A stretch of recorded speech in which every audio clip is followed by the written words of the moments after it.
Alright, bro, look. On today's episode of the Crashout Files, we are covering one of the pettiest characters in fiction. I don't care what shenanigans Lex Luthor has pulled. I don't care what Dior has done. They are not reaching Sun Wukong's level of petty. Bro legit had zero reason to run the Fade. Not just with the entire Court of Heaven and Lord knows how many deities, but Buddy even tried to throw hands with Buddha himself. But before we get to that, make sure you're subscribed and leave a like just for fun. And if you want extra perks from the channel, consider becoming a member. Now without further ado, let's get into episode 4 of the Crashout Files.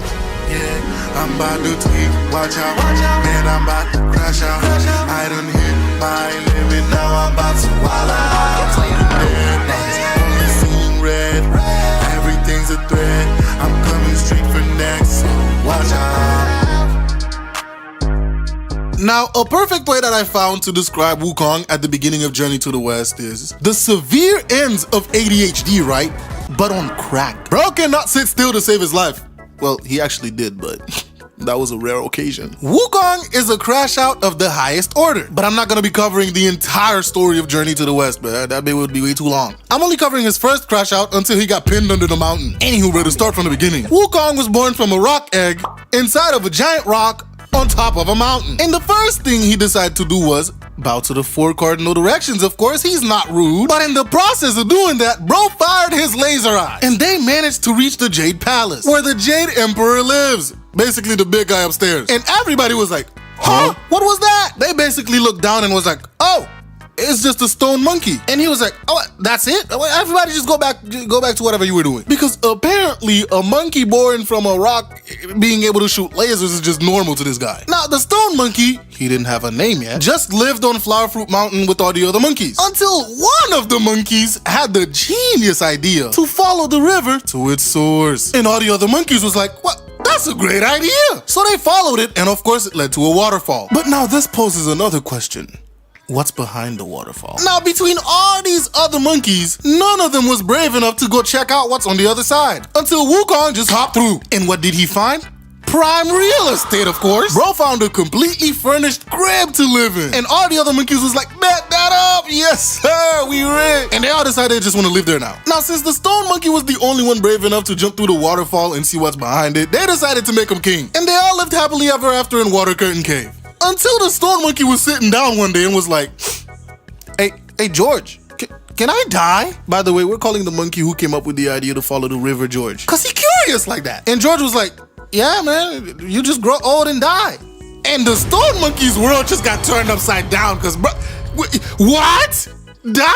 I was just enjoying being born. He decides he can't stand for this. So Brody goes on a pilgrimage. 9 years, 2 whole continents to find a way to extend his life until he ends up on the doorstep of the monk Sabaody. And bro asked Wukong, like, what do you want me to teach you? And bro got straight to the point. He was like, I want to learn how to be immortal. Shut the fuck up, bro. We can't have everybody knowing I could teach you that. That lesson is reserved for my most dedicated students. And Wukong was like, what? I bet. Sabaody decides to teach him how to be immortal. And Wukong, the most ADHD-ridden character in fiction, somehow studied for 7 years to become immortal. And Buddy was happy. He's like, oh man, I finally managed to increase my lifespan. The monk was like, great, but quick disclaimer, the Court of Heaven doesn't agree with this teaching, so they're gonna try to kill you once every 500 years. Wukong was like, you what? First of all, you're supposed to give the disclaimer before I even agreed to this. The monk was like, relax. I'm gonna teach you how to avoid it. In the first 500 years, they're gonna strike you with lightning. After that, they're gonna cook you, literally.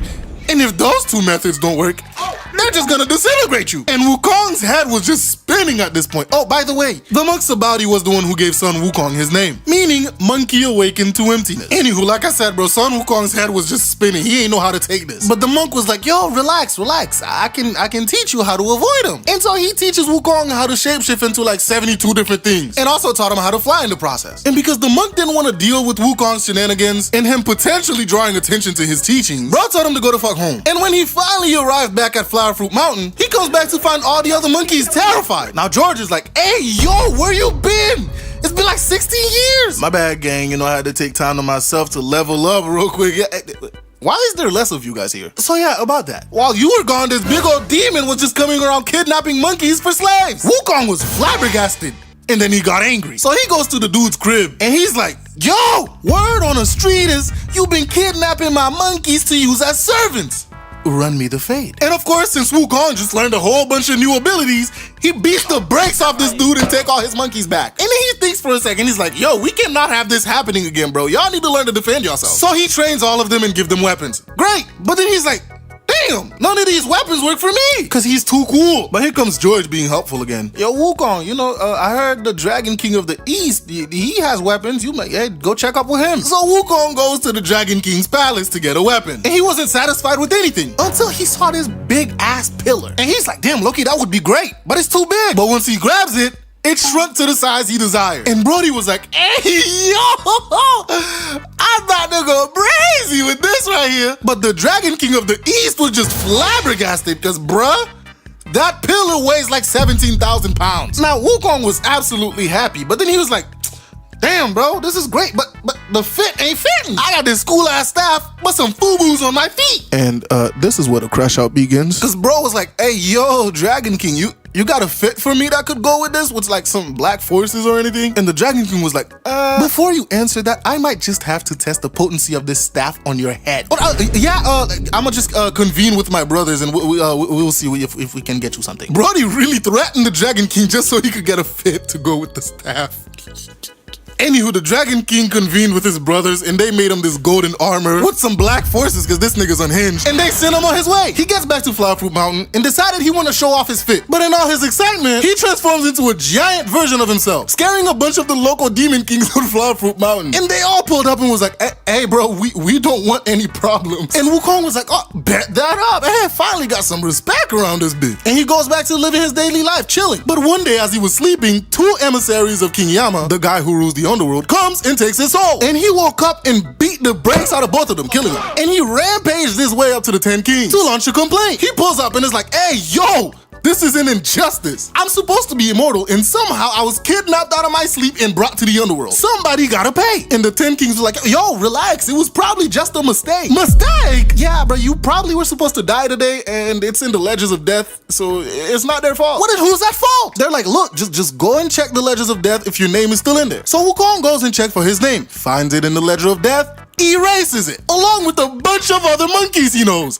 including George. By the way, he wasn't supposed to do that, so they tried to catch him, but he rampages his way out of hell. He goes back to Flowerfruit Mountain and is like, hey, yo, y'all boys, we immortal. And them niggas celebrated. Meanwhile, the Jade Emperor is getting a bunch of complaints about this Monkey King, and he is getting tired, and he's like, bro, we need to arrest this man. But the Gold Star of Venus was like, hey, how about instead of arresting him, we just invite him to be part of the Court of Heaven. Then we can keep a watch on him and whatever he does. And the Emperor's like, that's a good idea. So they went and got him. The Jade Emperor's like, hey buddy, so we're gonna give you this cool position called the P-Mile Win. You're gonna be head of the Imperial Stables. And he's like, bet that up. Bro, he is excited about this job, bro. He got a job, he's happy. Until one day, he made the mistake of asking what rank he is. And one of the Celestials was like, yeah, buddy, you are like all the way at the bottom of everything, of everybody. And Wukong gets hot. He's like, ain't no way, bro. They need to put some respect on my name. I'm Big Dog Wukong. So he rampages his way out of heaven and heads back to Water Curtain Cave to sulk. Bro was sitting there like, ain't no way, bro. These niggas playing with me, bro. Like, shit, like the Big Dog Wukong, man, they should be calling me the Great Sage Equal to Heaven. He's like, oh yeah, that's a great time. Bro, I am the Great Sage Equal to Heaven. Now, the Jade Emperor hears about this. He's like, oh my goodness, bro. Somebody go get him. So they send the Mighty Spirit God to get him, and he gets his ass beat. And after that, they decided to send Neja after him. And let me tell you, bro, Neja is so cool. Like, he got these flaming wheels that he rides on, bro. There's like a whole movie. Anywho, Neja's like, yo, stop being a crybaby and come out. And Wukong's like, yo, go tell your boss I want to be called the Great Sage Equal to Heaven. By the way, this is Wukong's entire reason for crashing out the way he does. Like, Brody crashed out over a title. Neja's like, bump that, bro, we're gonna square up. Neja transforms into this 3-headed, 6-armed creature to fight Wukong. And Wukong was like, bet, and does the same thing. And they were pretty evenly matched. Until Wukong decides he wants to pull a Naruto. Bro makes a clone, tricks Neja, and then bonked him on the head. Neja losing, flies back to heaven, is like, he bonked me on the head. He said he wants to be called the Great Sage Equal to Heaven. The Jade Emperor is like, the Great what? You know what? I'm tired of playing these games. You send the army and off with his head. But the Gold Star of Venus who was there, he's like, yo, chill, relax. Why don't we just do as he says? Huh? I mean, we just give him an empty title. That way, we don't have to lose our entire army fighting one monkey. The Jade Emperor agrees, and they went to get him. They're like, all right, Wukong, you know, we recognize you, and you will be known as the Great Sage Equal to Heaven. They give this man his own luxurious luxurious little room, bro, where he gets his own servants and waited on, bro, like feeding grapes. Bro was happy. But then one of the Celestials was talking to the Jade Emperor, and he's like, wait, what happens when Wukong gets bored? Because with how Wukong is, it's not a matter of if, but when he gets bored. And the Jade Emperor got some more flashbacks. He's like, fuck, we need to do something about this. So he's like, Wukong, I got an important, like, super important job for you, buddy. I need you to tend to the Garden of Immortal Peaches. And Wukong is excited because, hey, he has an important job to do. And the Jade Emperor sighs with relief because he's like, whew, that'll keep him busy for a while. But remember, Wukong is 1, impulsive, 2, has ADHD on crack. So when he's watching the Immortal Peaches, he's bored. And he's like, damn, these are some delicious looking peaches. Let me try one. Next thing you know, nigga ate the entire garden of peaches, making him doubly immortal. So when it's time to have the Heavenly Peach Festival, the Queen Mother of Heaven sends her maidens to get the peaches. And when they got there, they're like, yo! Wukong, what have you done? Where are all the peaches? And Wukong getting caught, he's like, shit. He knocks him out and tie him up. And then he's like, hey, yo, did they say something about a party? I wasn't invited? So bro transforms into a random Celestial that was invited and goes to the party. When he gets there, he smells the wine. He's like, shit, we about to get fun.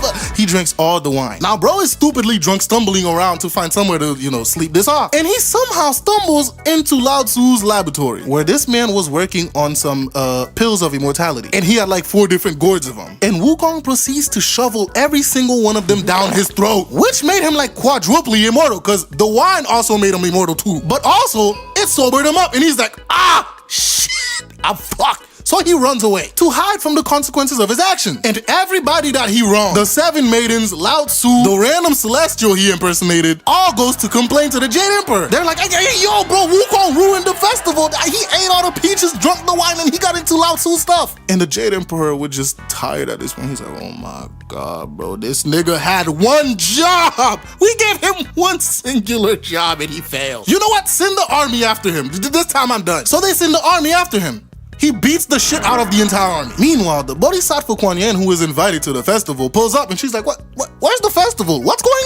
on? And they explain to her what Wukong did. So she sends her attendant Moksha to check out what's going on. Moksha gets into a fight with Wukong, eventually losing. So he goes back to Kuan Yin. He's like, hey, yo, that nigga is strong, bro. What the hell? And he done demolished the entire army down there. Kuan Yin's like, oh, well, I know somebody that might be able to help. So they send Erling Shen to fight him, because he's just that guy. And still, Wukong was matching this man in battle. While they were having their crazy transformation battles, Lao Tzu pulls up with a diamond snare and catches Wukong. Great! But what do we do with him? And the Jade Emperor, completely forgetting what the word immortal means, tried a bunch of different ways to kill him, which doesn't work. Until Lao Tzu's like, hey, what?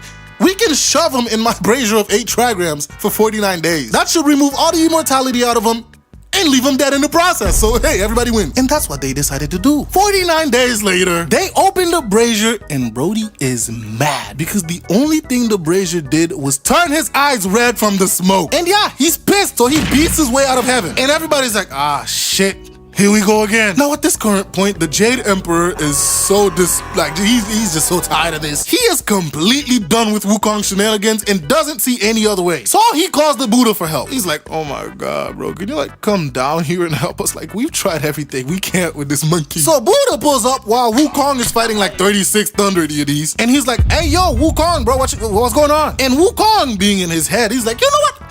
Forget being the great sage equal to heaven. I feel like overthrowing the Jade Emperor. And Buddha's like, yeah, great. Want to make a bet? And Wukong's like, bet? I love gambling. Let's go. And Buddha's like, if you can jump out of the palm of my hands, you can become the Jade Emperor. And Wukong's like, that's it? Bro stands on Buddha's palm and does a huge backflip to the edge of the universe. When he gets there, he sees 5 pillars. And bro's like, I'm about to make a great emperor when I get back. But before he leaves, he pees on one of the pillars because monkey and graffitis his name on it. He goes back and he's like, I made it to the edge of the universe. Give me my new position. And Buddha's like, right. Look at my hand. I'm pretty sure you recognize the smell. And yeah, the graffiti too. And Wukong was like, shit. I done fucked around. And he was not trying to find out, so he tries to run away. But Buddha, being the Buddha, smacks his ass, and the hand turned into a mountain. And they put a seal on top of the mountain so he couldn't get out. And Brody was stuck there for 500 years until JPTALKTOOMUCH came to start the journey to the west. Brody was stuck under there for 500 years. And 500 years into Sun Wukong's banishment under a mountain,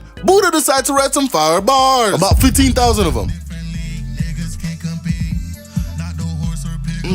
Okay, yeah, this shit's some fire. Hey, I need the degenerates and gooners in the East to learn about this, because these creatures are too goated, and they need to start practicing Buddhism. Guan Yin, who is there, volunteers to find a monk to make the pilgrimage to the West, to pick up the scriptures and take them back to the East. Like, this was an insane journey, bro. Anywho, before she goes to Chang'an, she decides, let me check out the route that this pilgrim is gonna take, just to make sure it's safe, which unfortunately for her, just a little ways away from the Thunderclap Monastery, they run into this wild water spirit, who proceeds to get into a fight with Moksha, which, if you remember from the last video, is Guan Yin's attendant. Anywho, they fought until the water spirit sees Guan Yin, and bro's like, oh shoot, I am so sorry, Bodhisattva Guan Yin. Please forgive me. Guan Yin's like, what are you doing in this river, bruh? Turns out he was once a general of the Heavenly Court, but during the Peach Festival, he somehow broke a crystal cup, to which bro received 800 lashes and was banished to the Shadow Realm, to where he is now. Guan Yin was like, okay, look, if you want to be redeemed,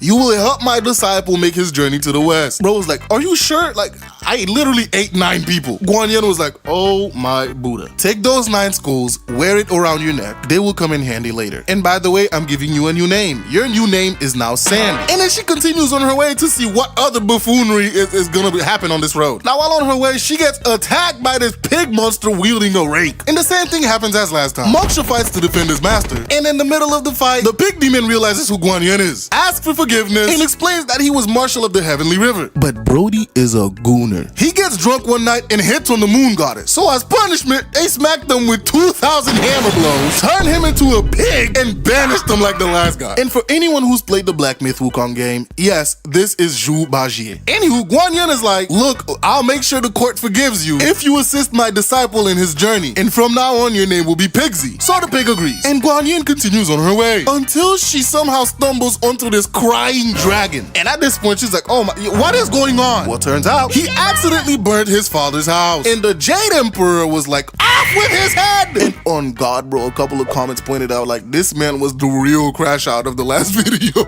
My God, he really said off with his head. Anywho, his execution was a couple days away. But Guan Yin flew to heaven, pleaded her case for the dragon not to die. And she tells the dragon, my disciple's gonna come by here on his journey. You are going to transform into a horse and help them along the way. Great! And she continues on her journey until she pulls up on this giant glowing mountain. Yo, Guan Yin! Oh shit! Long time no see, cuz! She hears this yelling and goes to check it out. Turns out it's 5 Phases Mountain, the one Son Wukong was trapped under. And Guan Yin was like, oh, hey Wukong, my disciple is gonna come by on his pilgrimage. He's gonna free you, and then you're going to help him on that journey. And Wukong was like, oh, what? Because again, Wukong's always one for an adventure. And so Guan Yin makes her way to Chang'an, where she finds her monk, gifts him these 5 treasures that Buddha had given her, names him Tripitaka after the scriptures, that was their name, and sent him on his pilgrimage. Now, mind you, Tripitaka had a wild-ass birth story, bro. And bro was literally born to be the main character. And he's also a reincarnation of Golden Cicada, one of Buddha's OG disciples. So he was just made for this job. Tripitaka begins his journey. By the way, at the beginning, he had 2 others with him. But literally 2 weeks after leaving, they got kidnapped, his 2 buddies got eaten, and they were saving Tripitaka for last. But a mysterious old man came, waved his hand, and his ropes untied themselves, they grabbed their shit and dipped. After getting away, the old man turned into a beam of light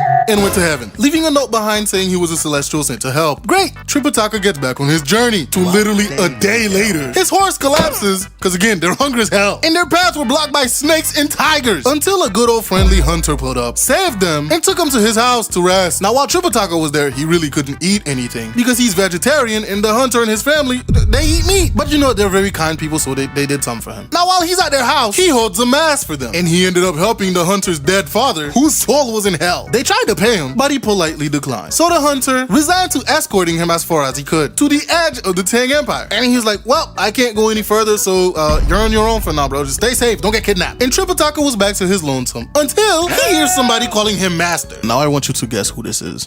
Yep, it's the boy Wukong trapped under the mountain. Bro's like, hey, I'm supposed to help you along your journey. All you gotta do is free me from under this mountain. Tripitaka looked at him like crazy, bro. Dude's like, how on...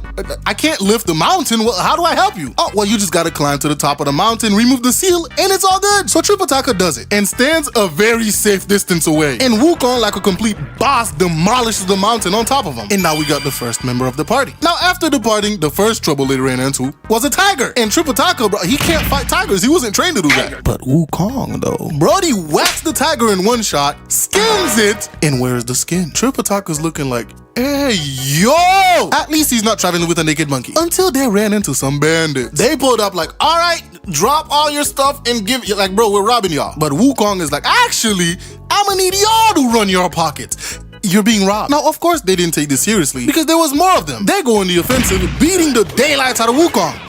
But it did nothing. And Wukong's like, all right, my turn. He brutally murders all 6 of them and took their shit, like he said. And then he goes back to Tripitaka all proud and shit until Tripitaka was like, yeah, nah, this ain't it, Wukong. You are way too quick to kill niggas. In case you forgot, your Crashout ways are the reason you were stuck under a mountain for 500 years, broski. You'll never become a monk if you continue like this. And Wukong got mad. Bro was like, you know what, man? Fuck this. You can continue this shit on your own and leave. Tripitaka was like, bruh, now I gotta continue on my own. So he does until he runs into an old lady. He explained how he was traveling with this troublesome monkey. So the old lady gave him a robe and a cap. She's like, give him these. I bet you he'll stop acting like an ass once he gets some drip. She also teaches him this spell just in case the monkey starts being a head ass. After that, the old lady turns into a beam of light and flies east. That was Guan Yin, by the way. Now Wukong ended up going to one of his dragon pals in the Eastern Ocean to ask for some advice. To which the dragon told him, yeah bro, if you continue being a lazy head ass and refuse to accept criticism, you're gonna be continued to be viewed as more of a demon than an actual immortal like you want. Wukong was like, Loki, you right. Alright, I'm gonna head back. And gets on his way. Until he ran into Guan Yin, who promptly chewed his ass out and told him to go back. When he got back to Tripitaka and he was offered the drip, bro was happy. Until he recited the spell, which gave Wukong a splitting headache thanks to the cap tightening around his big ass head. Now mind you, Wukong haven't gotten out of his Crashout ways. So bro tried to sneak behind him and whack him in the back of the head. But Tripitaka was too fast with the spell and gave him a headache again, which forced his ass to chill. They went on their way until they stopped in front of a river. And then this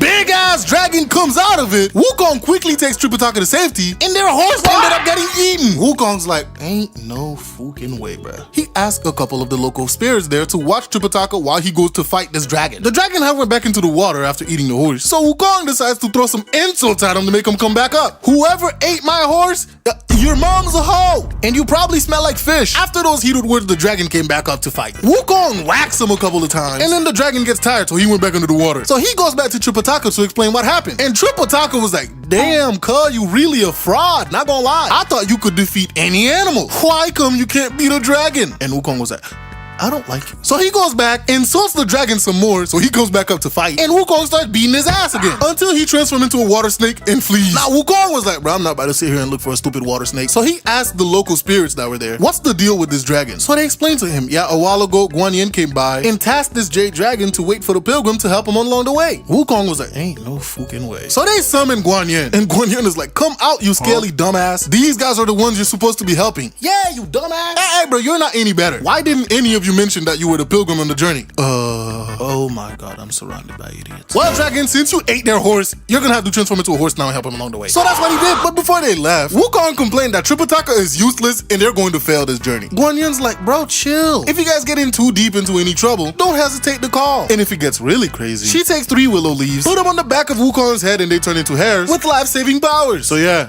Wukong just got life insurance. Anywho, they continued on the journey until they come across a village, to which they meet a young man who's like, welcome to the village of Gao. By the way, everybody's named Gao. Anywho, Mr. Gao is looking for someone to exercise his son-in-law, which sounds absolutely insane, but there is more. Turns out 3 years ago, this handsome dude put up demands to marry his daughter. After getting what he wanted, bro just locked her ass up in the back of the house. And as time went on, bro started to let himself go. And he is suspiciously looking more and more like a pig. Mr. Gao, realizing that he got bamboozled, tried several times to get this man exercised, but they never succeeded because they were all frauds just looking for some bread. Wukong hearing this is like, oh shit, well you're in luck. We are 2 traveling monks well versed in exercising demons, so we'll take the job. Wukong goes to where they were keeping the youngest daughter, only to find her disheveled and unkempt. Wukong on the other hand just wondering where the demon is. The young girl was like, yeah, he heard somebody was gonna come to exercise him, so he dipped and is not coming back until the middle of the night. And when he travels, it's a gust of wind and through fucking clouds, so nobody could see him. Wukong is like, fine by me, I'ma just wait for him here. So he transforms into an exact copy of this girl and waits for her husband to come home. Now it's nighttime, and through a giant gust of wind and cloudy mist or whatever the hell, this man pulls up. And Brody is chopped like a uglab. Anywho, Wukong starts getting some information out of him, and he mentions the exorcist. And Brody was like, Do you know who I am, bro? I ain't scared of no exorcist. They can't touch me. I mean, they said he's a pretty strong one. I think he goes by the name the Great Sage Equal to Heaven. And bro's cheeks immediately clenched like he is terrified. He's like, all right, honey, so I'm just gonna head back out. Oh no, shawty. Why don't you stay for dinner? So bro books it out of there, and Wukong chased after his ass. They ended up back at his crib, and Wukong decided to go back to Mr. Gao and Tripitaka to tell him what he's learned. Mr. Gao was like, oh wow, thanks for chasing him off, but we need that nigga dead. Wukong's like, what? Wasn't he a really hard worker? So why don't you just spare him? But even Tripitaka was like, yeah, nah, bro, that nigga need to go. So Wukong goes back to his cave, smash that bitch open, and is like, all right, broski, the boss said you gotta go. So the pig prepares to fight, but Wukong's like, yo, why are you fighting with a rake? And bro was like, this ain't no regular rake. I can demolish you in a single hit. And he smacks Wukong in the head with the rake, but nothing happened. So what's your workout routine? Wukong's like, yeah, nah, I'm just him. That's why I'm traveling with the monk to deliver these scriptures. And the pig demon is like, oh shit, Guan Yin, you know her? Yeah, she came by a while ago and told me I need to assist this monk on his journey to the west, so I could redeem myself. So they fly back to Tripitaka, explains the situation, and Tripitaka, cheerful as always, is excited to have a new disciple on his trip. So the problem is solved, day is saved, they enjoy some food, and it's all good. Now the three continues their journey to the west until they come across a giant-ass river, named the River of Flowing Sands. And you'll never guess what's inside the river. Yes, indeed, it's the river spirit that's supposed to help them along the way. But they don't know that. So when he pulls up and tries to attack Tripitaka, Wukong takes him to safety. Meanwhile, Pigsy starts squaring up with the dude. Wukong is sitting there watching the fight, but he gets impatient and hops in, smack this nigga in the head. And Pigsy is like, yo, what the hell? I had it. Meanwhile, the dude they were fighting went underwater. So they went back to Tripitaka to come up with a plan. They're like, bruh, we need this dude to take us across, but I doubt he's gonna do it willingly, so we're just gonna force him. Now, if you remember from his earlier fight with the dragon, Wukong cannot fight underwater. So he tells Pigsy, hey bro, you're gonna go under the water, fight this nigga, force him to come up, and when he does, I'll whack him with my staff. Great plan. Except the execution sucked, because after 4 hours of fighting, Pigsy managed to lure him out of the water, and Wukong gets to whacking. But after getting smacked in the head, bro went back into the water. So they're standing there like, damn bro, what do we do? Yeah, I can travel on clouds, but that's because I'm like a celestial being. Tripitaka's bones are too heavy, he just fall in, and he has to go through these trials, so we can't just fly his ass across. So they decided to call it a day. Next morning, they formulate a new plan. Pigsy lure him out the water, but this time Wukong will be patient, and at the opportune moment, Wukong will hop in the fight to block his escape route. Again, great plan. Poor execution. Because when Pigsy was like, oh no, I'm defeated, you can come up and smack me to death now, dude stayed his ass under the water because he knew Wukong was waiting. Completely running out of options, Wukong flew over to heaven to ask Guan Yin for some help. Guan Yin's like, oh my god, he's supposed to be helping you guys on the journey. All you had to do was mention that you were the guys on the pilgrimage. Wukong's like, oh yeah,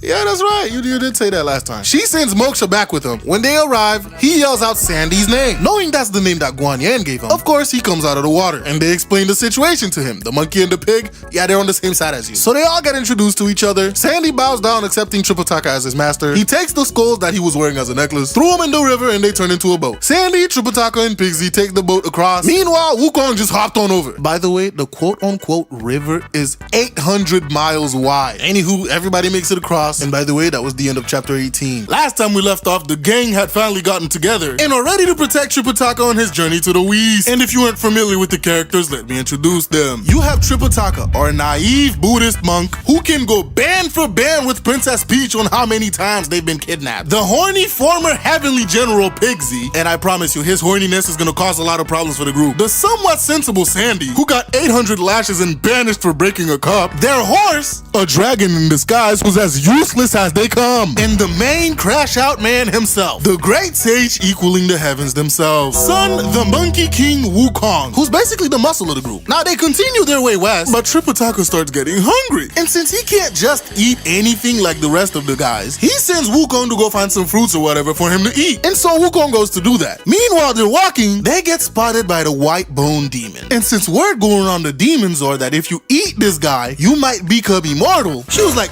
bet that up, I could eat him now. But then she also notices Pigsy and Sandy with him, and so she comes up with a plan. She transforms into a young lady carrying a bowl of rice, and when she meets them, she's like, oh wow, look at this, I got a convenient bowl of rice for you. And none of the other guys question this because they can't tell that she's a demon until Wukong comes back, notices with his special eyes that there's a demon talking to this dude, and with no hesitation, man's get the fattest whack that he could on her, killing the demon. or so they think. But you see, the demon had this ability to just remove her soul from her body just for cases like this, and she ended up escaping. Tripitaka's like, hey, yo, monkey, what have you done? You just killed an innocent lady. But he's like, dude, that was a demon trying to trick y'all. I just saved your life. Look at this so-called bowl of rice she was carrying. It was just a bunch of maggots and worms. Tripitaka starts thinking, he's like, oh shit, maybe you're right. But then here comes Pigsy's horny ass, all because he didn't get a chance with the girl. Bro's like, bullshit. What's more believable? Wukong killed a demon, or he just used his magic to turn the bowl of rice into maggots and worms to escape the fact that he just committed some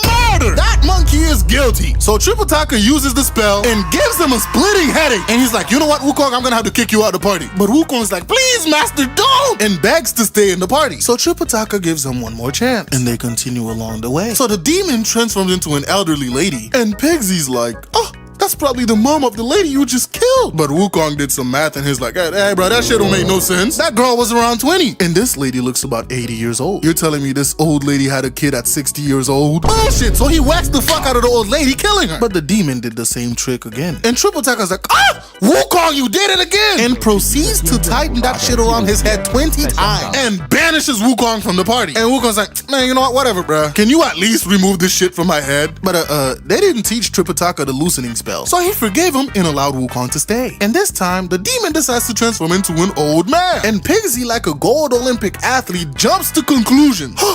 That must be the father and husband of the two that Wukong brutally murdered. Anywho, bro, the old man just goes along with their stupid story, saying indeed he is looking for his wife and daughter. Now Wukong can see through this bullshit, so he asks a couple of the local spirits, hey bro, when I kill this demon, I need y'all to be on the lookout for a soul that escapes. And bro proceeds to smack the fuck out of the old man, killing him. Tripitaka seeing this, and he's like, hey, yo, Wukong! But bro called him over to look at the body, which was just some bones. And on the spine, it said the white bone demon. Now Tripitaka almost believed this until Pigsy opens his mouth again.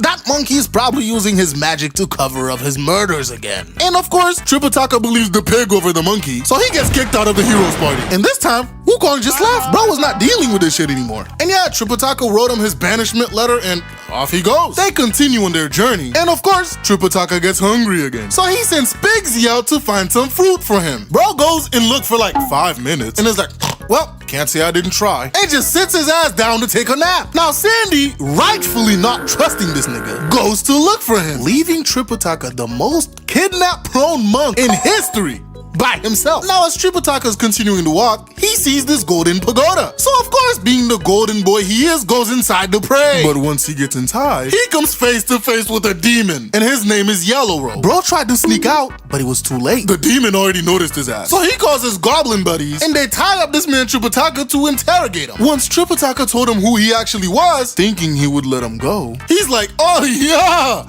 we about to have a feast. Now Tripitaka also told him that he was traveling with 2 others and a horse. So he holds back on eating him, leaving him as bait so when the others come to rescue him, he gets more food to eat. Now while this was happening, son Wukong gets back to Flower Fruit Mountain, only to find his monkey buddies in absolute distress and terror. Turns out they've been getting hunted by a band of hunters. And of course, son Wukong, being the sophisticated, level-headed monkey that he is, relieves some stress by murking every single one of them when they came back. Now back to Sandy and Pigsy. Sandy finds his dumbass mumbling in his sleep, and he's like, hey, yo, see, I already knew you was on some bullshit. So he drags Pigsy heavy ass back to the horse, and when they get there, they're like, oh shit, where's Tripitaka? And then they notice the pagoda. Pigsy ass wanted to immediately go inside to find him, but Sandy's like, hey, wait a minute, let's look around first. And they find a sign that says it belongs to Yellow Robe. So they go knock on the door. Bro comes out and start capping, so Pigsy attacks him. And so they try to jump this nigga. But turns out, this dude is way more than they can handle. And even with 40 other spirits helping him, they only fought the dude to a standstill. Like, bro really put a reverse jumping on y'all. Meanwhile, Tripitaka's tied up inside until some fine shit pulled up. Now, he thought she was a demon. But turns out, yeah, she just got kidnapped and was forced to be Yellow Robe's wife and bear his children. She tells him her sob story, unties him, and gave him a letter to give to her dad because she hasn't been able to communicate with her family since she got kidnapped like 13 years ago. She showed homeboy the back door and he escaped. And then she convinced this dude Yellow Robe to chill out. And so he chills out and let him go. They grab the horse, Tripitaka, and dip. Now they continue along their journey and comes upon a kingdom. Well, it turns out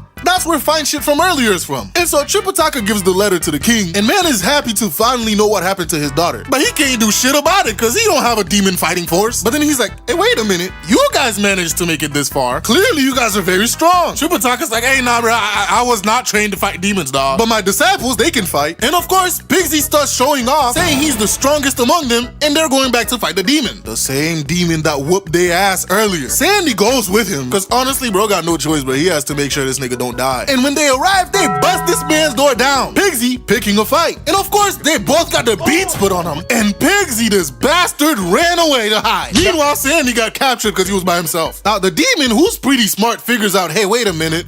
This girl must have sent a letter back to her daddy, and that's why you niggas returned. And bro promptly gets mad at his wife with giant air quotes around the wife part. And of course she lies and says she did no such thing. Sandy, who has more than 2 working brain cells, unlike a certain pig we know, catches on and says she's telling the truth. And the demon quickly turns around back to loving his wife. Now bro decides he's going to pay the king a visit and transforms into a handsome man. Bro gets there and is like, Your Majesty, I am your new son. And the king was confused, of course, but he continues. While upon my great journey, I happened upon your daughter being attacked by a vile tiger demon. But of course, I stepped in and drove the demon back. We wedded 13 years ago, and at my wife's request, I allowed the tiger to leave. But recently, he's eaten some monks of the Tang Empire, taking their papers and disguising himself as one of them. And bro notices Tripitaka. That's him! The vile tiger demon I chased away. And bro uses some illusion magic to turn Tripitaka into that tiger demon. And of course, the guards came and Tripitaka was locked up. Now they threw the demon a giant party. Bro ended up getting drunk and transformed back into his demon self, picked one of the girls playing music and bit her head off. Now the horse who was in the stables gets word of what happened to Tripitaka, and with everybody else gone, it's up to him to finally be useful. So bro transforms into some fine shit, got close to Yellow Robe and tried to assassinate him, but bro somehow failed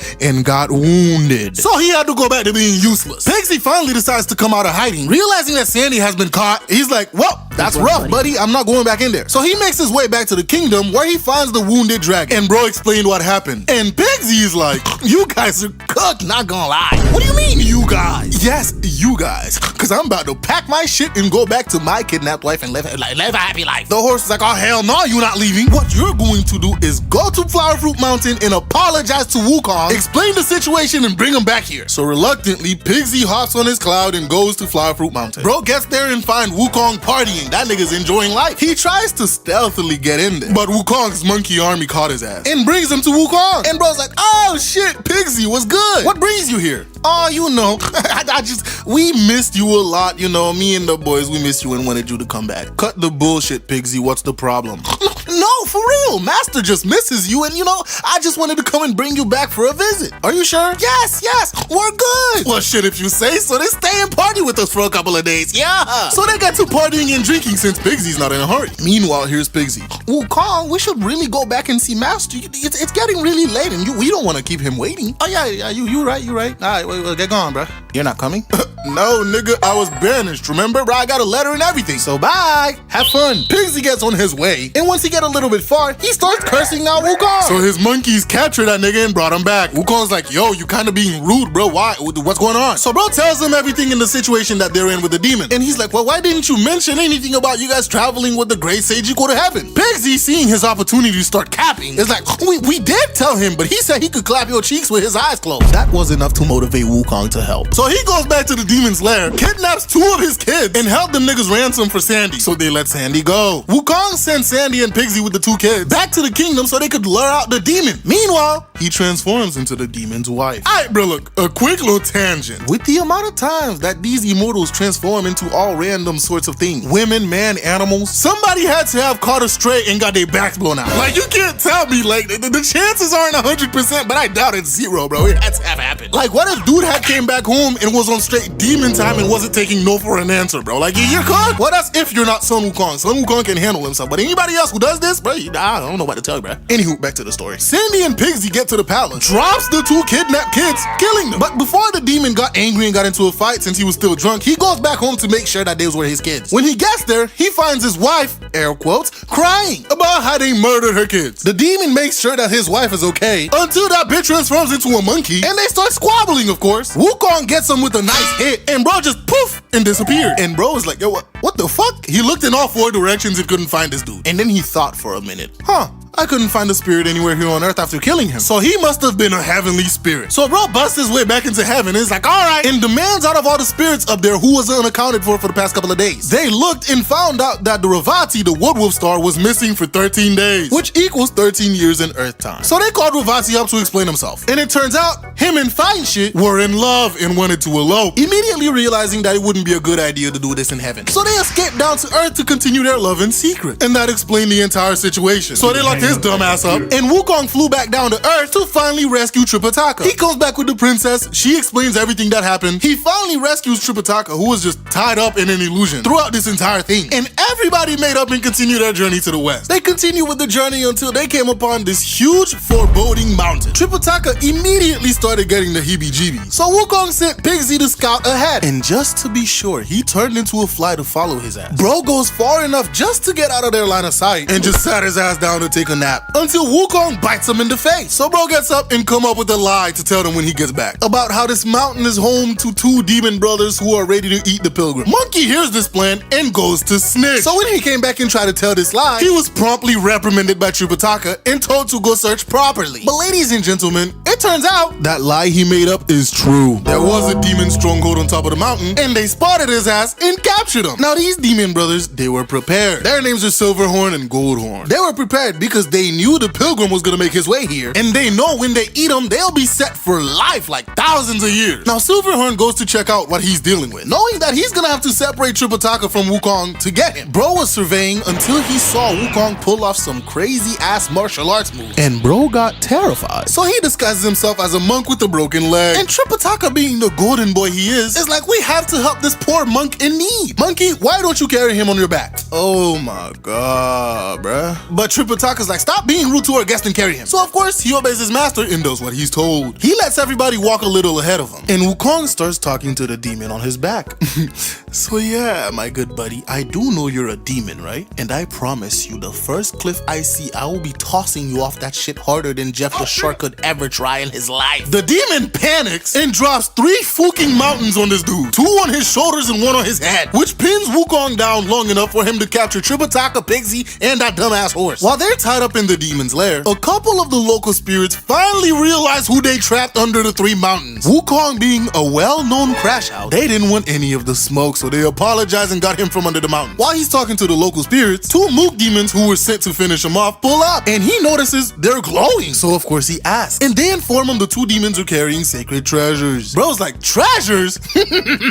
Don't mind if I do. So he transforms into an old monk, pulls up to them and is like, oh hey, what do you guys got there? And they explain. They have a crimson gold calabash and a mutton jade vase. They basically do the same thing. If they call out somebody's name and they answer, the person gets sucked up and dissolved. Wukong is impressed. He's like, oh shit, that's pretty cool. I have a gourd that can suck up heaven itself. Wanna trade? Of course, they didn't believe his ass. So he gets a couple of spirits to help him out. They go to the Jade Emperor and explain his plan. And bro was like, what the fuck? No! Until Nezha came and was like, well, we don't really have to give him the sky. All we gotta do is blacken it out and, you know, get the same effect. So that's what they did. And just like that, Wukong tricked these idiots into giving them their treasure. So they go back to the demon brothers to explain what happened. And even though they were frustrated, they weren't like too mad about it. But they did send those 2 goons to go fetch their mother so she can participate in the eating of Tripitaka and his buddies. And of course, they told her to bring her treasure along too, a golden robe. Now Wukong hearing this is like, I'm about to pull off another lick. So he followed the 2 on their way,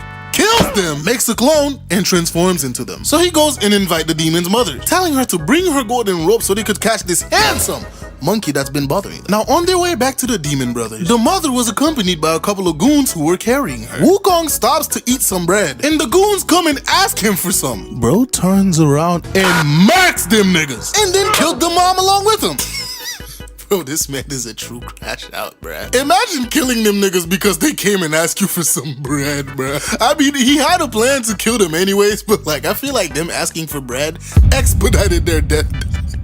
That's crazy. Anywho, after killing him, he makes more clones, transforms into the mom, and transforms the clone into the other guys. And they made their way to the demon brothers. When he gets there, they greet their mother, and he greets them back. And Pigsy starts fucking dying laughing. Why, you may ask? Because he saw the tail and immediately knew it was Wukong transformed into their mother. The brothers offered Tripitaka to the mom, but she's like, nah, I I think I have some grill first. My Haitians in the comment know what I'm talking about. Pigsy, having 0 brain cells, blow his cover. And at the same time, another servant came running and they're like, hey, yo, we just found your mother and her entire entourage dead. Wukong, having been found out, transforms into a blinding light and escapes. The older brother's like, low-key, this ain't worth it, bruh. But Silverhorn, the younger one, goes and gets into a fight with Wukong. Now they're evenly matched, so Wukong decides, oh yeah, I have a golden robe. So he tries to use it on Silverhorn and ties him up. Unfortunately for Wukong, he knew the spell to loosen it. And bro pulls a Uno reverse, ties up Wukong, and starts whacking him on the head. But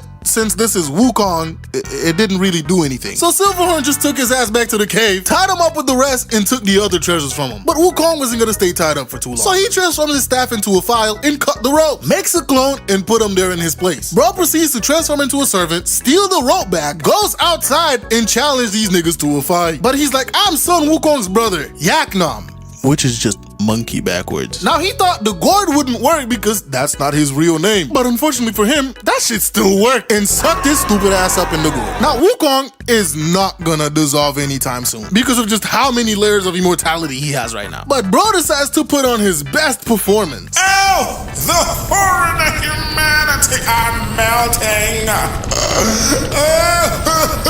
While he's making all that noise, bro makes a half-melted duplicate, transforms into a fly, and when they open the gourd to check, bro just flew out. Bro transforms into another servant, and when they passed him the gourd, he slightly duplicates it and gave them the fake. Now bro decides to go back outside and come back knocking. Now let me remind you, during all of this transforming and stealing gourds, trying to get all these weapons, bro could have rescued Triple Taka and everybody else and dipped. But nah, bro, he just wanted beef and the super cool treasures. Anywho, bro came back saying he's Namyak, the third brother. Silverhorn answers the door and is like, look, bro, I don't even want to fight you, but I'll call your name. Wukong's like, ah, sweet, I'll answer on the condition that you answer to your name when I call. So the brother calls Namyak. Wukong answers, nothing happens. Now bro is confused, and Wukong pulls out an identical gourd to his, calls his name, and of course when he responds, got sucked up by the gourd. And since he doesn't have the same immortality as Wukong, bro got melted, of course. Nigga got turned into slime. The older brother, realizing his brother got cooked, comes out armed with the brother's sword and a fan. He also comes out with an entire army. And for a moment there, they were giving Wukong some trouble until bro decides to create an army of his own. And they started boxing up the older brother. So bro uses the fan, which just creates a bunch of fucking fire. So Wukong leaves the duplicate in his place and snuck back in the cave, unties everybody, steals the jade vase, and dipped, leaving the older brother to realize his entire family got cooked and 3 of the 5 treasures are gone. Bro, in the middle of mourning and depressed, sits down to take a nap, and this motherfucker Wukong pumps in to steal the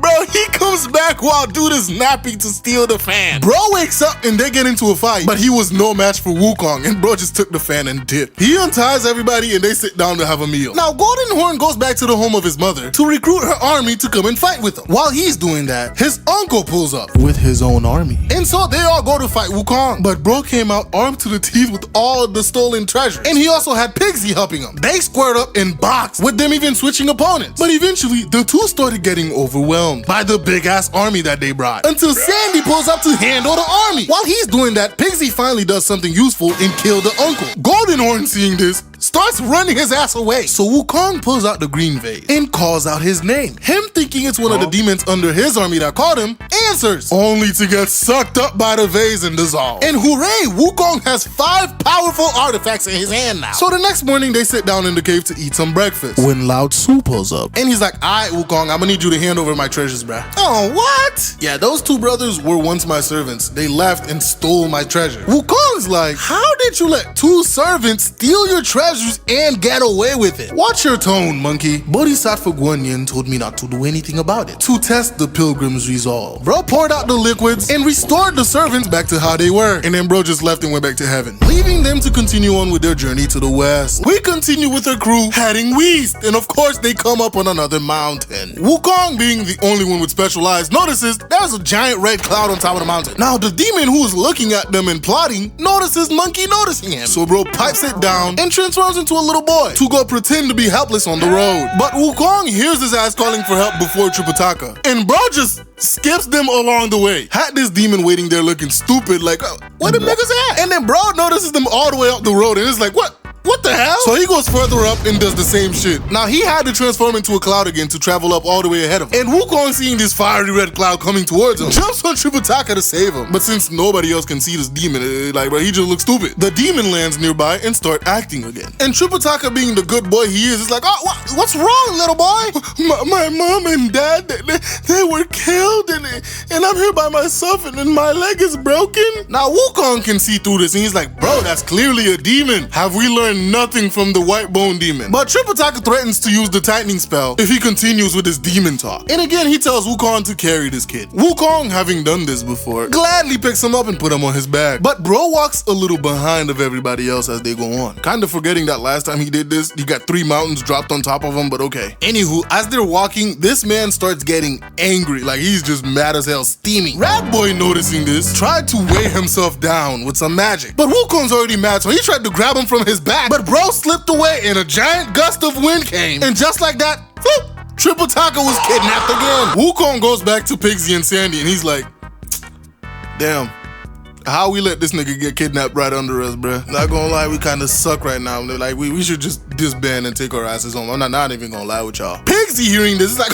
yes, yeah, we should definitely go home. Cause bro's been wanting to go back home to his kidnapped wife since the last story. But Sandy gave a powerful speech, convincing him to try and get Tripitaka. Now Wukong decides to ask a couple of the local spirits what's going on. So they tell him that the demon, whose name is Red Boy, lives in Fire Cloud Cave on top of the mountain and has been terrorizing and extorting them for all their shit. And since his dad is the Bull Demon King, they can't do anything about it. Wukong, hearing the name Bull Demon King, he's like, what?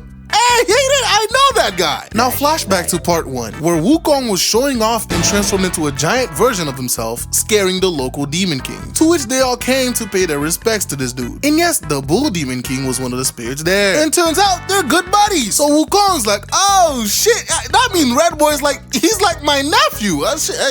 Everything will be fine, bruh. So they go up the mountain, finds a couple of his servants, and is like, hey bro, tell Red Boy his uncle's son Wukong is here and he could let Tripitaka go. But Red Boy comes out of the cave and is like, nigga, who is you? I don't know you. He also came out with 5 different cards. And yes, these are the same fire-breathing cards from chapter 5 of Black Myth Wukong. Like, this is the Red Boy story. Anywho, Wukong's like, yo, me and your daddy go way back, bro. Like, hey, bro, it's okay. You can release the monk to us. But bro was not having any of that and started squabbling with Wukong. Now, they were evenly matched. So Pigsy comes from behind and whacks his ass in the head. Bro, seeing he's about to get jumped, hopped into one of the cards, punched himself 2 times, and starts breathing fire everywhere. Now, Wukong, who's used to being immune to fire, gets a fire spell ready and hops in to start fighting again. But bro can't see shit, so he goes back to Pigsy and Sandy. And they came up with a plan to put the fire out, with water, of course. So Wukong goes to find one of his dragon buddies so he can make a rainstorm when the kid decides to use his fire again. It was a great plan, but poor execution. When they tried to put out the fire again using the water, the flames only got bigger. Cause these aren't regular flames, bruh. These are the flames of Samedi. And unfortunately for Wukong, an unlicensed rainstorm can't do shit to them. While dude is engulfed in fire, Red Boy pulls up and blows some smoke in his eyes. Now that nigga's blind and he's being burnt. But JP, isn't Wukong immortal? How's he being burnt by the flames? Like I said earlier, these are the true flames of Samedi. Wukong is immune to heavenly and normal fire. This is something completely different. Anywho, bro, seeing that he's losing and he's about to get cooked alive, jumps into a nearby river to put out the flame, and in the process, passing out. Pigsy and Sandy come running, of course, and Sandy fishes his ass out the water. And Wukong is looking dead to Sandy, bro's like, hey, yo! But Pigsy, knowing this isn't enough to kill Wukong, elbows his dumb ass in the side, waking him up. Now, Wukong, being weak as hell right now, decides, yeah, we cannot rescue Tripitaka right now, bro. We need help. And since he can't make the journey, he tells Pigsy, hey, bro, go find Guan Yin and bring her back here to help us. So Pigsy gets on his way to find Guan Yin. Red Boy, noticing the direction that Pigsy's going in, is like, oh shit, Guan Yin's in that direction. So he flies ahead of Pigsy, transforms into Guan Yin, and is like, oh, what's up, Pigsy? What's going on? And Pigsy explains. And Guan Yin, with quotation marks, is like, oh, wait, well, we should just go back to his cave and talk this out. This is gonna be solved. The moment they get to the cave, bro got ambushed and tied up with Tripitaka to be eaten. Now Wukong, realizing, damn, that nigga been gone for a minute, transforms into a fly and goes into the cave, only to find Pigsy dumbass tied up in a bag. And luckily luckily overhears Red Boy telling his minions to go fetch his father to invite him over to eat the monk. So bro gets a plan. He catches the servants on their way, murks them, and transforms into the Bull Demon King. Bro comes to the door and he's like, hey son, what's going on? I heard you got a great present for me. And Red Boy's like, oh my goodness, Dad, you will not believe who I've caught. I caught the monk Tripitaka and one of his disciples. And the Bull Demon King's like, oh shit, for real? I heard he was under the protection of the great sage equal to heaven, son Wukong. You should really be careful, buddy. And he's like, don't worry about him. I cooked his ass and sent him packing. Wow, son, that's amazing. Yeah, come on, Dad. It's gonna be a feast. Come on, let's eat. Well, I can't really eat right now, because I'm trying this new diet of, 4 days every month where I just don't eat meat. And it just happens to be that day today. So yeah, you just out of luck, bro. Now, Red Boy becomes suspicious because his dad's always down to eat some humans. And so he asked him, hey, Dad, do you by any chance remember the exact date and hour of my birth? And of course, Wukong doesn't know. So he gets found out and Red Boy attacks. But Wukong turns into a beam of light and dips. Bro goes back to Sandy and is like, hey, yo, bro, they caught Pigsy. And I'm pretty ssure he's being marinated to be eaten soon. After talking for a while, Wukong felt a whole lot better. So he made his way to Guanyin. Bro gets there and explained what happened. So yeah, Guanyin were in trouble. And yes, I did send Pigsy on his way here, but the demon known as Red Boy transformed into an image of you to trick him and catch him. And bro, Guanyin did not like the fact that Red Boy transformed into her. She was heated. She takes her vase and filled that bit with an ocean's worth of water, summons a bunch of swords in the shape of a platform, and transforms it into her usual lotus platform. She goes with Wukong back to the mountain, gets there and tells all the local spirits to get gone, bro, because it's about to get crazy out here. All the spirits and animals listened and dipped, and then she poured an entire ocean's worth of water on the mountain, and everything flooded up to the top of the mountain. Red Boy's cave and all that stuff was still able to be seen. Anywho, she looks at Wukong and tell him to do what he does best. So bro busts Red Boy's door down, challenge him to a fight. And when Red Boy followed him, bro disappeared in Guanyin's aura. And Red Boy's final 2 brain cells started rubbing together to come up with the most genius idea he could think of. I should fight Bodhisattva Guanyin. Predictably, it didn't go well because she disappeared the moment he tried to attack. And Red Boy started blowing smoke up his own ass, calling Wukong a little bitch for getting Guanyin to help him, and saying that Bodhisattva Guanyin saw he was so powerful and cool she ran away when he attacked. And then he noticed the platform. His 2 brain cells get to work again, and he decides he wants to disrespect Bodhisattva Guanyin. So he goes to sit on the platform. Unfortunately for him, Guanyin reverted that shit back to what it was. A bunch of fucking swords. And Red Boy ended up with a free prostate exam. Bro starts screaming in pain. So Guanyin shows herself and is like, hey bro, if you become my disciple and start practicing Buddhism, I'll let you go. And Red Boy agrees. So Guanyin gives him the Saitama special and shaves his head. And then she undoes the spell with the sword. Once bro was free and healed, he of course gets mad and tries to attack Guanyin again. Wukong was not about to let this happen, so he gets ready to squabble. But Guanyin throws a golden ring that splits into 5, and bro gets his neck, wrist, and ankles restricted. Bro tries to attack Guanyin again, and she proceeds to recite a spell that tightens them things. Wukong was about to whack his ass, but Guanyin stopped him because she's taking Red Boy with her to become her disciple. And so Wukong goes back to the cave, rescues Tripitaka and Pigsy, the gang gets back together and continue their journey to the west. Now they continue on their way, and they came upon this huge ass river. And while they're discussing on how they're gonna get across, they notice a boatman. He pulls up to them, and Tripitaka, not wanting to make the same mistake from part 2, introduces himself as the monk on the journey. And the boatman's like, oh yeah, I've been waiting for you. And of course, nobody gets suspicious from this. But there's another problem. Do we let Kodak drive the boat or not? Side problem, there's too many of them to fit in the boat, so they have to split up. They decide to send Tripitaka and Pigsy on the first voyage. Once they reach about the middle of the river, a whirlpool appears, and everybody sinks down. Wukong's on the shore like, hey, yo! Sandy panicked and was about to go downstream to see if they washed up, but Wukong told him to hold on a second. Because if we remember from part 2, Pigsy's actually pretty good underwater. And the fact that he hasn't come back up with Tripitaka yet means there's something down there. Now, if you guys remember from part 2, Sandy is also from a crazy perilous river. So he decides to go down and check out what's going on. When he arrives at the bottom, he comes across this palace. And on the door, it says home of the Black River God. While down there, he also hears somebody plotting about how he's gonna invite his uncle over so they could eat Tripitaka Tripitaka and become immortal. So bro starts banging on the door demanding the release of Tripitaka and Pigsy. The demon comes out and gets into a squabble with Sandy. They do a bit of fighting until Sandy realizes, hey bro, we're not getting anywhere with this. So he makes his way back to the top hoping the demon would follow. But unfortunately for him, bro is like, yeah, nah, I don't got time for that. I need to send this invite to my uncle. So Sandy goes and starts deliberating with Wukong. And then a spirit appeared claiming to be the Black River God. They almost attacked him until he explained he wasn't the demon that's under there. Turns out a couple months ago, a random dragon pulled up, beat him up, and kicked him out of his home. Of course, he goes to heaven to put a formal complaint, but unfortunately for him, the Dragon King of the West is this dude's uncle, and he's too minor of a god for the court of heaven to pay attention to him. Now, Monkey hearing this, he's like, oh shit, the Dragon King of the West? I know that guy. So he makes his way to his home. He also intercepts that messenger that was on the way and took the letter with him. Bro gets to the Dragon King ready to throw some hands until the Dragon King's like, wait, what? Invitation? Let me see. And bro was horrified while reading it. Turns out the dragon that's in the river is like his sister's 9th son who ain't got shit else to do. So he advised him to go to the Black River God for some apprenticeship, and maybe he'll get some skills and actually get a job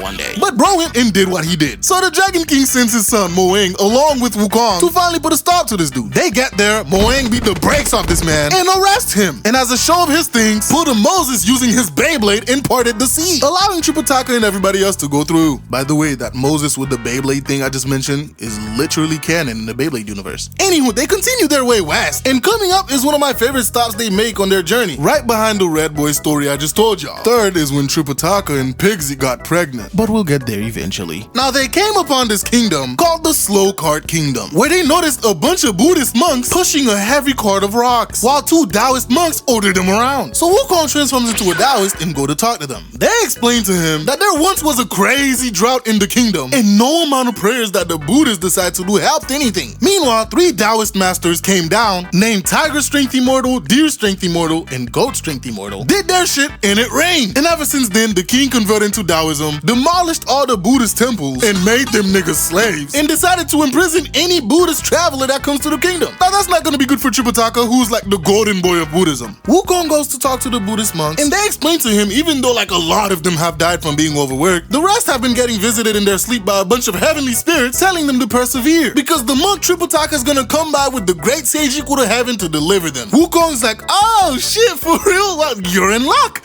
I'm that guy. I'm him. They didn't really believe him. So he's like, all right, bro, watch this, watch this. Bro turns to the 2 Taoists and told them to release the Buddhist monks. Of course, these niggas refused. So he asked 2 more times, and they refused. So Wukong reverted to his Crashout ways and murked them. The Buddhists are like, hey, yo, what did you do? Now we're gonna be blamed for this. And bro's like, relax. Like I said, I'm the great sage that's here to save you guys. They're like, what? Nah, bro. You looks nothing like him. What the fuck? What they say he looked like then? Turns out the Gold Star of Venus informed them that the great sage equal to heaven was this ugly, hairy monkey. So Wukong proceeds to pull a prank on them. Bro's like, wow, look behind you. When they turn back around, he transformed and scared the shit out of them. Anywho, bro throws their cart of rocks away, gives them each a strand of hair that will protect them, and sends them away. But a couple brave ones decided to stay. They get in the city and decide to take refuge in the one monastery that wasn't destroyed. Now that night, Wukong hears some commotions going on and sees that the 3 Taoist immortals were preparing offerings for the gods. And bro gets the idea to crash that shit. But then he decides he don't want to have all this fun by himself. So he goes and get Pigsy and Sandy to come along. They waited till everybody was gone, went in and transformed into 3 statues, and ate all the food that was left for the offering. The Taoist immortal came back and saw this and was like, oh shit, the gods must have came and ate all the food. So they started praying and asking for some holy elixir to give the king as a gift. And that's when Wukong piped up, talking as one of the gods that they were praying to. So the immortals asked for some elixir, but bro's like,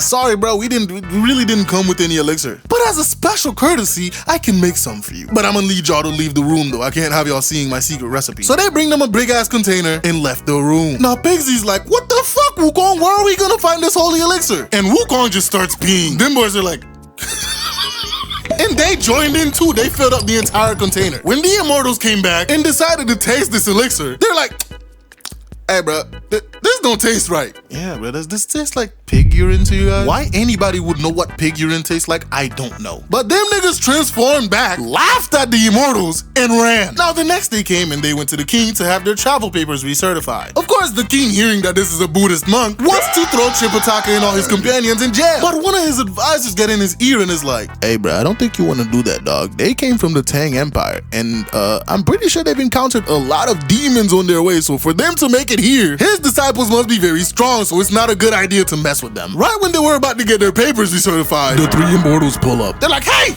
those are the bastards from last night. Wukong's like, accusations, false accusations. We just got to this city. We don't know anything here, so how would we even know where this temple is? And even if we did know where this temple was, how would we get the chance to do anything with you strong and powerful Immortals guarding it? The king is like, that's a great rebuttal. But now the king is confused and don't know who the good guys are. Until a messenger came and told him that one of the villages is experiencing a drought. And the king gets an idea. He's gonna turn it into a competition. If the Taoist Immortals are able to make it rain, great. JPTALK and his gang are gonna be arrested and thrown in jail. But if the Buddhist monk manages to make it rain, then they'll approve his papers and let him go. So they go to the village. The Immortals started their ritual to summon the rain. Meanwhile, Wukong makes a clone, flies up to heaven, and threatens any spirit who decides to help these niggas. So after their ritual is done, and no rain came, they tried a bunch of other stuff. And every single time, Wukong intercepted the weather spirit and threatened them. After all their fruitless efforts, they gave up. And now, it was JPTALK's turn. And bro is confused. He's like, wait, what do I do? Wukong is like, relax, dude, just raise your staff and I'll handle the rest. As soon as JPTALK lifted his staff up, huge gust of wind, thunderstorms, and rain came. It was so much, the king was like, all right, make it stop.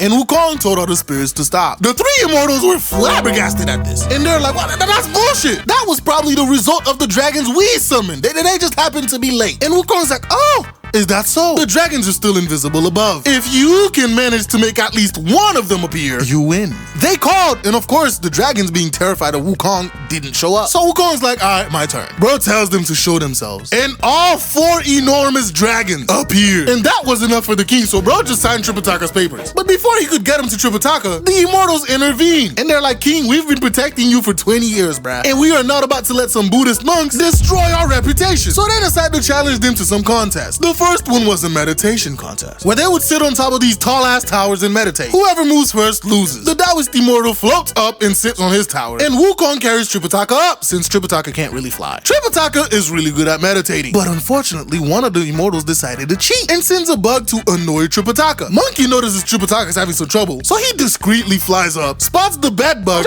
gets rid of it, and scratches the spot for JPTALK. And since they want to cheat, bro turns into a fucking centipede, bites the Taoist Immortal in the face, and made bro fall off the tower. Contest number 2, the guessing game. The Immortals are like, put some precious stuff in a box and we're gonna guess what it is. So the king's wife took some fancy clothes, put it in the box, but while she's doing that, Wukong transforms into a fly, gets in the box, transforms this shit into some rags, and when it's time for the competition, he tells JPTALK to guess rags. Of course, JPTALK wins and the Immortal loses, so they salty asses tried more stuff and still lost. Frustrated, they're like, all right, this is the final trial. We are called Immortal for a reason. So they propose a competition of heart gouging, head chopping, and bathing in boiling oil. Wukong, hearing this proposition, is excited. He can't wait to show off his immortality. First was the head chopping. So bro gladly puts his head on the chopping block and they lop that shit off. Now when he tried to call his head back to his body, that bit wouldn't come. Turns out the Taoist had bribed the spirit to hold his head down. And not gonna lie, I try not to bring up the inconsistencies of the story because it's just hilarious and great. But shouldn't every spirit know who the hell Son Wukong is by now? And should be terrified to even go against them? Anywho, that's what the Taoist did. Wukong is like, oh, so that's how y'all wanna play it. Bro just grew a new head. The king, terrified at this, tried to get them to go. But Wukong was not leaving without finishing this. He's like, well, I got my head chopped off. One of you have to get your heads chopped off now. So Tiger Strength Immortal puts his head on the chopping block. They chopped it off, and when he tried to recall that shit, Wukong transformed one of his hairs into a dog, grabbed the head, and tossed it in the fucking moat. Not being able to return his head, Tiger Strength Immortal died, and the body turned into a headless yellow tiger. Now Deer Strength decided to challenge Wukong into a heart gouging contest. So the executioner slices Wukong's stomach open, and of course everything fell out. Wukong grabs his intestine and is like, look, see, but my intestines, shoves them back in, in and closes it up. The king's like, okay, you guys win, you can leave. But nah, Wukong was not done. It's Deer Strength Immortal's turn. Bro gets his stomach sliced up and he starts playing with his intestines, of course. Wukong transforms one of his hairs into an eagle, swooped down, grabbed the intestines, and dipped. And of course, just like the other guy, Deer Strength Immortal died, his body transforming to a white deer. And now it's time for the final contest, bathing in hot oil. They're prepared to boiling oil and Wukong hops in, sits in that bit like nobody's business, like nothing's happening. While happily boiling, bro notices Pigsy whispering to Tripitaka. So he decides to pull a prank and disappear. And since everybody thought he was dead, they capture Tripitaka in the rest. Tripitaka decides to give a sweet eulogy before going to jail. But Pigsy came in and he's like, ha! That's what you get, you P-Mountain bum, you finally died. Wukong hearing this pipes up and is like, what did you say, nigga? The guard holding Tripitaka sees this, he's like, oh my god, it's a ghost. Wukong stops, gets offended, puts his clothes back on, and kills that guy. The king, still being terrified, is like, please, here are your papers, you guys can leave. Wukong's like, nah.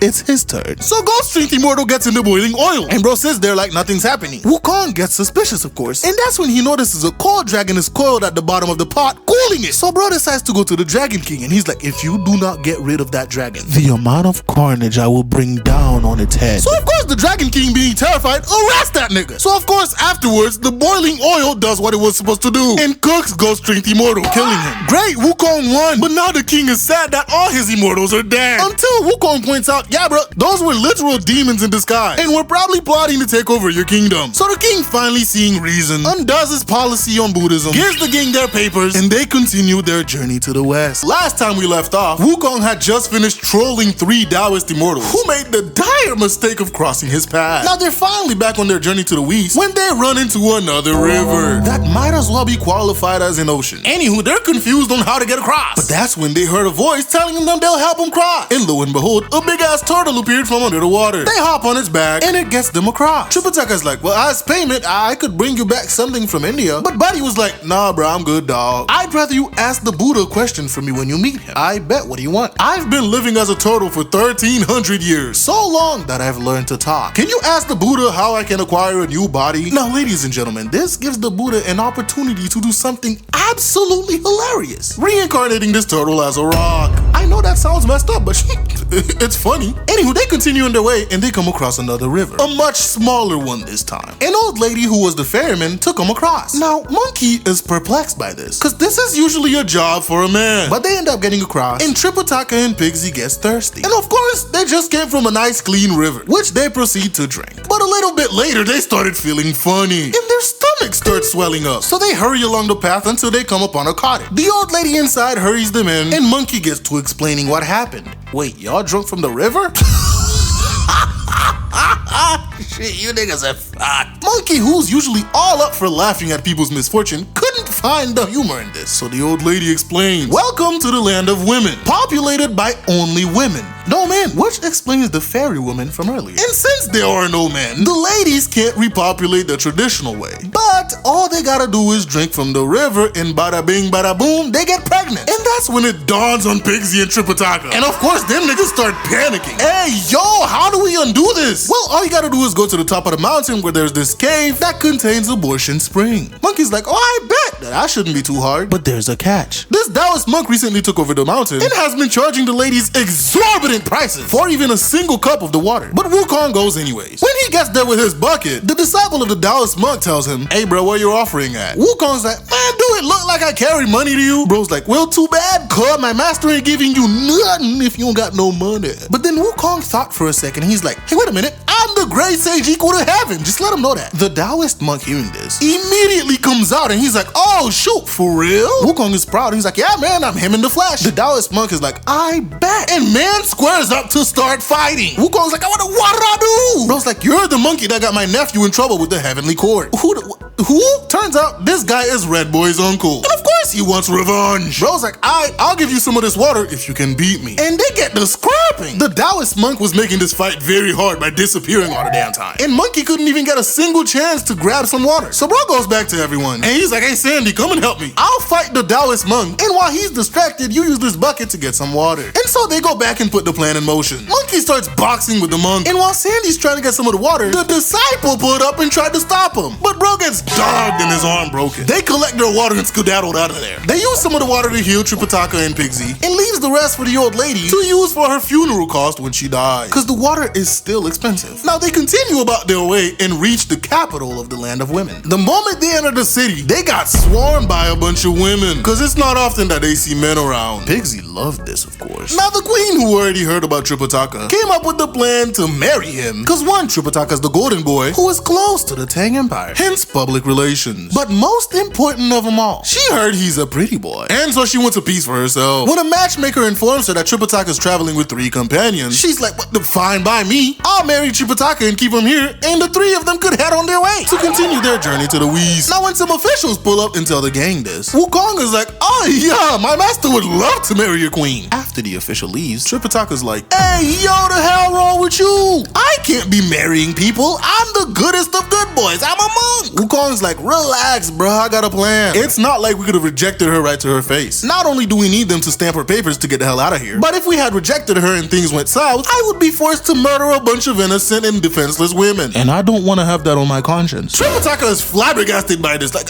is this nigga growing? By the way, this growth doesn't last long, because literally the next part of the journey, bro kills a bunch of bandits and gets kicked out by Tripitaka again. Anywho, here's the plan. We're gonna go through all the wedding shenanigans, have her papers signed, and then you're gonna be like, oh, can I at least say one last prayer for my disciples as they head off? And that's when I'm gonna freeze everybody with my magic, and we skedaddle our asses out of here. Now, things went great for the first part of the plan, but then the final part came when they're at the edge of the city, and it's time for Tripitaka to say goodbye. By the way, the queen is there in her carriage, followed by a swarm of ladies. When bro gets off the carriage to say his final words, he couldn't hold it in anymore. He tells the queen that she's great and all, but can he pretty please with cherry on top continue his journey with his disciples? The queen is flabbergasted by this, and before anyone can react, a random girl comes out of the crowd and kidnaps Tripitaka in some red whirlwind. Monkey's like, God!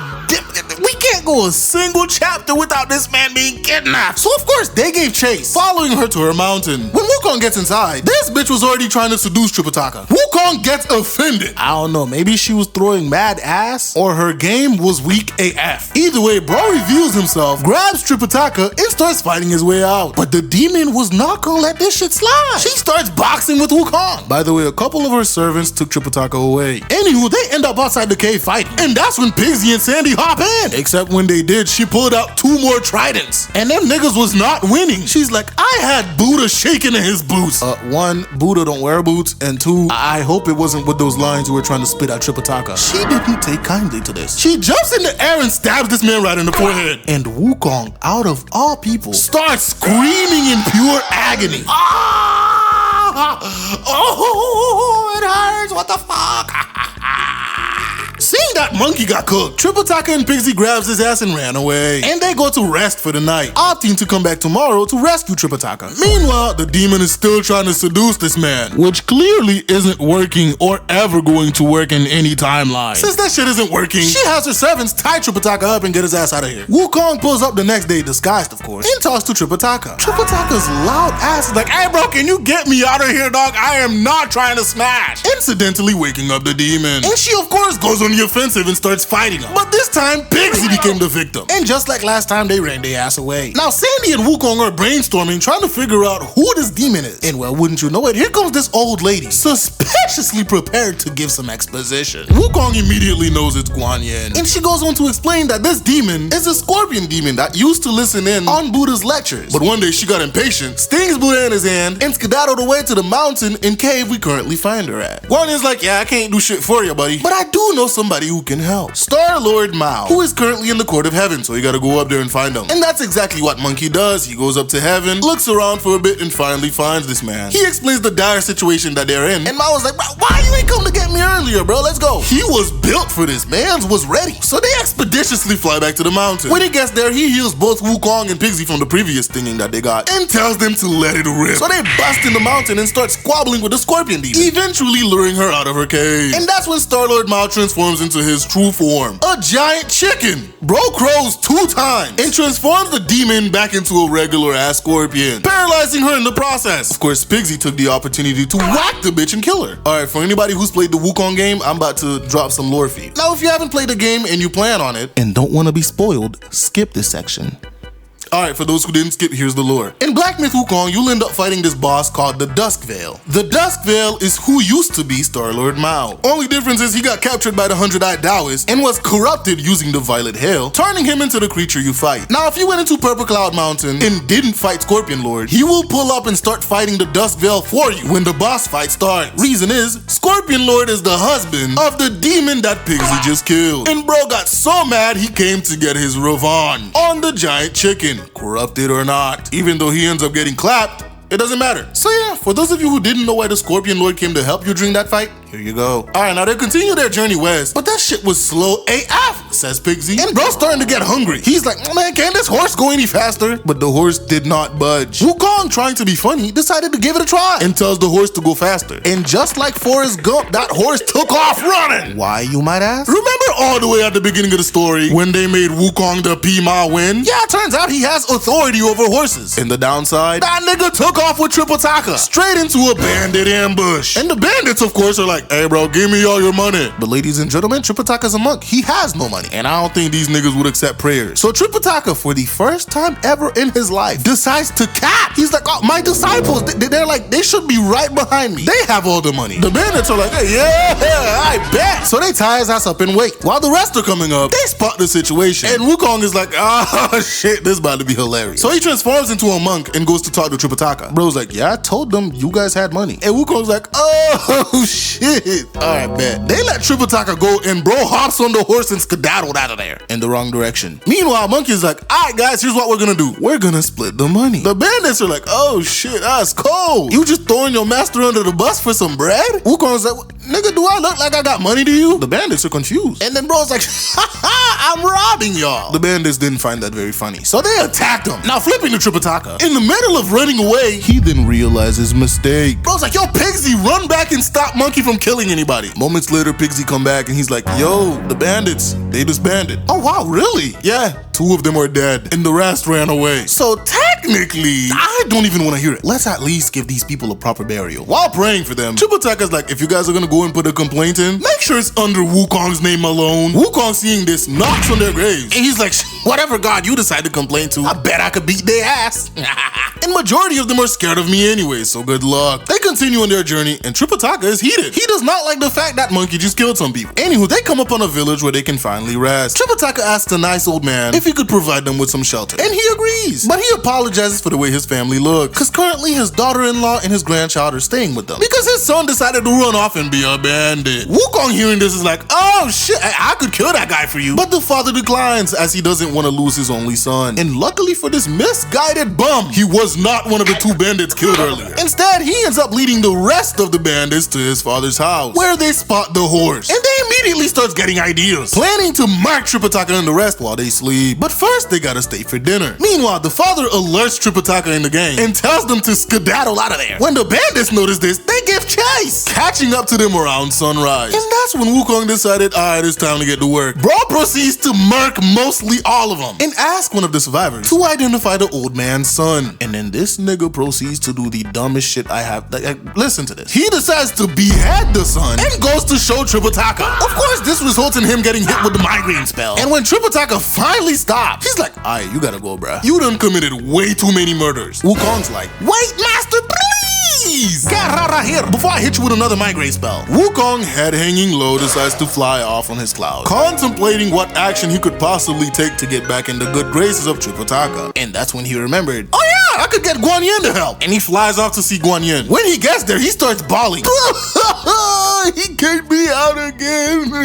Guan Yin's like, oh my Buddha, bruh. What did you do this time? All I did was kill some bandits. See, there's the problem, Wukong. You had several solutions that you could have taken other than killing the bandits. Okay, I was wrong, but like, he could have given me a second chance. My brother and Buddha, you had like 500 different second chances. Before he gets too discouraged, Guan Yin looks into Triple Taka's future and sees that he is about to be in grave danger very soon, in which Monkey is gonna end up helping him, which is gonna mend their relationship and they're gonna be back on the journey to the west. Wukong decides to stay with Guan Yin for a bit. But back to Triple Taka and the rest, and bro's starting to get hungry and thirsty, so he tells Triple Tripitaka to go find him some food. And bro flies very far and still couldn't find shit. Bro actually went so far to look, Tripitaka had the time to write a poem about how thirsty he is. Sandy, of course, follows Pigsy to make sure that nigga's actually looking for food, because you know that dude. Leaving Tripitaka alone. Well, he got the horse, but that nigga's useless. Anyway, while he's sitting there all lonely and shit, Monkey comes out of nowhere with a nice cold glass of water, offering it to Tripitaka, but bro's like, nah. Monkey's like, please, just take it. We gotta continue the journey to the west. Tripitaka tells him to kick rocks. So bro gets mad, whacks him, steal their shit, and dip. The horse didn't do shit because he's useless. When Pigsy and Sandy come back, Sandy thought bro was gone. So he's like, Master! But bro was just knocked out. When he wakes up, he tells them what Wukong did, and Pigsy, who was waiting to scrap with Wukong, decides he wanna go and fight him. But this nigga has never beaten Wukong in his life. So Sandy went to Flower Fruit Mountain instead. When he gets there, he sees Wukong. But bro had his monkeys attack this man and tie him up. Sandy tries to reason with Wukong and is like, look, we were wrong to kick you out, but like, can you give us our shit so we could continue our journey? But bro's like, nah, bruh, I need it for my journey. And bro reveals a copy of everybody. Sandy gets vexed by this and launches at his doppelganger and kills it. And it turned back into a regular monkey. Wukong gets mad and orders the monkeys to attack this man. But Sandy fights his way out and flies off to seek help from Guan Yin. Wukong, meanwhile, fries up the dead monkey and selects a different one to replace him. Anywho, when Sandy gets to Guan Yin, he sees Monkey there, and bro immediately goes on the attack. Wukong dodging is like, what did I do? So Sandy explains everything to Guan Yin, and Guan Yin's like, Wukong has been here with me the entire time, so that could not have been him. Guan Yin decides to send Sandy back to Flower Fruit Mountain, along with Wukong. And when bro arrives and see a monkey that looks like him, they immediately start boxing. But now Sandy cannot tell them apart, so they go to Guan Yin. Guan Yin couldn't tell them apart either, so she tries using the migraine spell. It affected both of them the same. They decide to go up to heaven in hopes that one of the generals he's already fought with would recognize them, but they can't tell them apart. And the Jade Emperor is like, get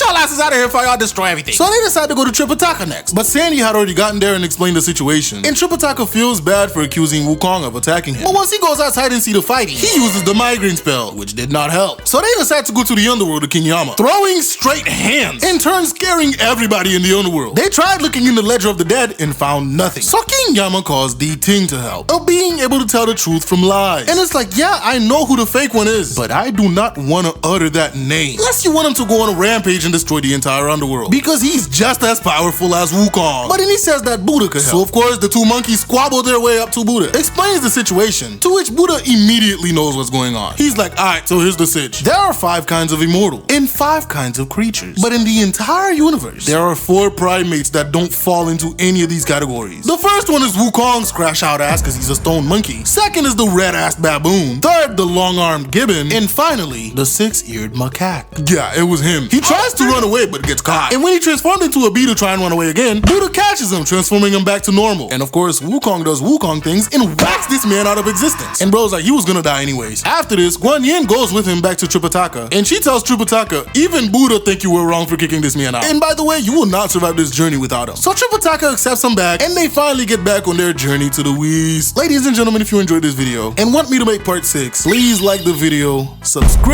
and I'll see you guys in the next video. Bye.